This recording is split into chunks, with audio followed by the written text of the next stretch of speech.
we declare, as the PFP, we declare officially its collaboration with the Nationalista Party through the signing of our alliance. Formal nang nakipag-alyansa ang political party ni Pangulong Ferdinand Marcos Jr. na Partido Federal ng Pilipinas o PFP sa Nationalista Party na pinamumunuan ni dating Senador Manny Villar. Ang alliance agreement na nilagdaan ay bilang paghahanda sa darating na 2025 elections.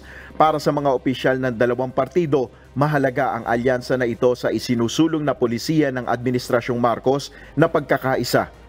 Na importante pong unity para sa ating bansa. And then basically this alliance is para maging mas malakas ang puwersa ng government in serving the people. Ibig sabihin niya nagkakaisa yung mga liderato na meron tayo sa Pilipinas. Pag nagkakaisa kasi niyan, mas lalong mapadali na ipakita na dapat lahat tayo ng sambayanan ay magkaisa rin. Sa ngayon ay wala pang pinal na listahan ng NP at maging ang PFP para sa kanilang senatorial lineup. Dahil dito, 4 na major political parties na ang kaalyado ng PFP, kabilang narito ang Lakas CMD, National Unity Party at Nationalist People's Coalition. May panawagan naman ng Pangulo sa nabuong alyansa ukol sa mga personalidad na isasabak sa darating na eleksyon.